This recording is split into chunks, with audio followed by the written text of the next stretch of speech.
મિત્રો ગાડી સર્વિસ કરાવીને ઓઇલ લાવીને મને ખબર નહોતી કે આવું થાય. रुको जरा सबर करो बोला धक्का मुक्की नहीं करने का आराम से लेने का हाँ મિની બ્લોગ જોતા જાવ ખબર પડી જાય.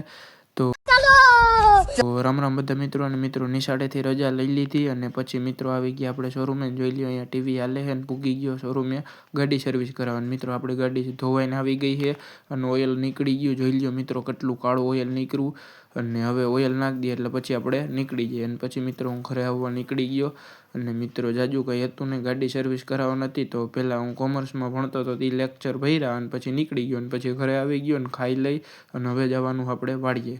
તો ચાલો જઈએ. ઓ મિત્રો તે પહેલાં હજી ઉભા રહ્યો, ચાવી તો લઈ લેવા દો. ચાવી લઈને પછી જાહી. તો મિત્રો ગાડીની ચાવી જ ભૂલી ગયા હતા, ગાડી ચાલુ કેમ કરત.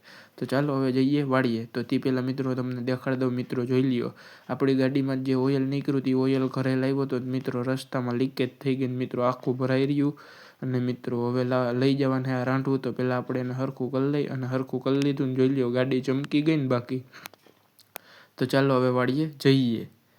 તો મિત્રો આવી ગયા વાળીએ ને મિત્રો ડારની મોટર કરી દીધી ચાલુ, કેમ કે કૂવામાં પાણી ઘટવું ના જોઈએ, આપણે ગમે એટલી મોટર હાકી દઈએ.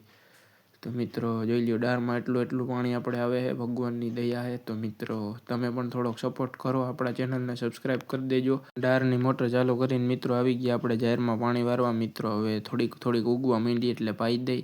તો મિત્રો એટલું પાણી પાઈ દીધું, અડધું પી ગયું ને અડધું રહ્યું છે. જોઈ લ્યો તમને બતાવી દઉં.